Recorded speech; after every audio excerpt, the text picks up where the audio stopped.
Hello, everyone. Welcome back to another take on one of our new blogs. My name is Nevin Beal. I am one of the senior MDR analysts here at Blackpoint Cyber.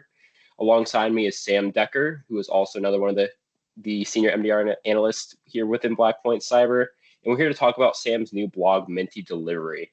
So this blog is going over a new delivery technique utilized in the ongoing Click Fix campaign.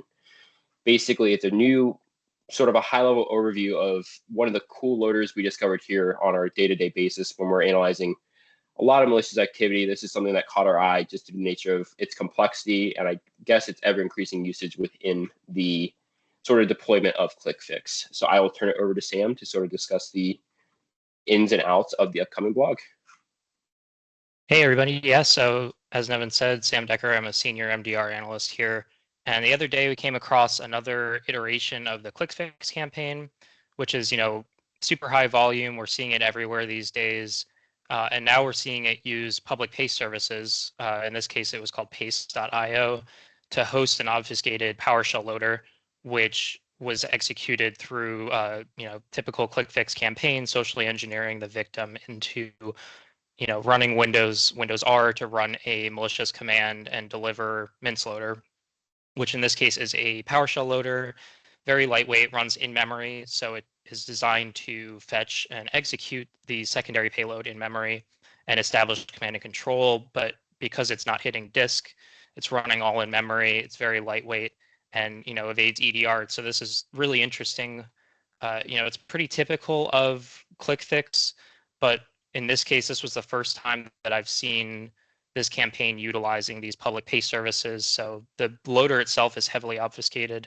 And then because it's never hitting disk and it's actually being curled from, a public domain, which is quote unquote reputable, there's a lot of kind of obfuscation that goes into this to prevent, initial detection.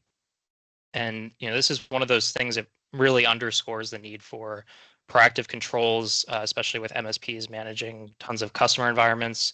In this case, by offloading the first stage loader to a paste service, they're bypassing URL filters, evading a lot of standard AV and EDR detection. So adopting a layered defense strategy to disrupt this campaign is really important.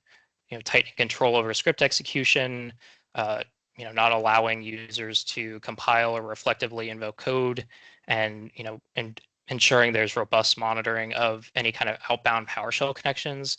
In this case, it uses typical invoke expression, and then it builds and compiles a C# class in memory. And then again, this is all done without hitting disk. So it generates a GUID and then actually identifies its own process and then seeds using .NET, the random function.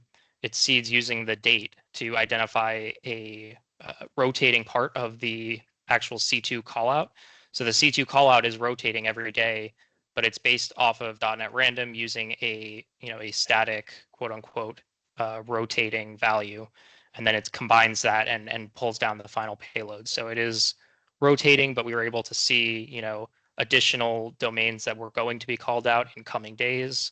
And this was a really interesting one to me because we haven't seen this type of loader. At least I haven't.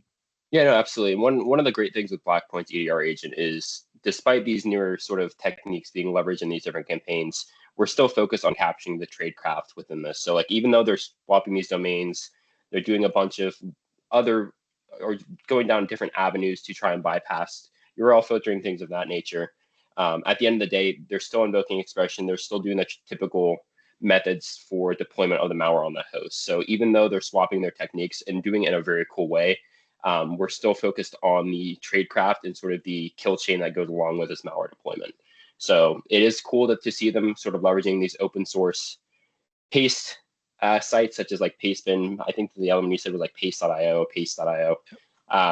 We're most likely going to continue to see this going on as more and more threat actors try and adopt to new mechanisms to bypass everyone's security stack. For more information, take a look into Sam's blog, but thank you all for tuning in. Cheers.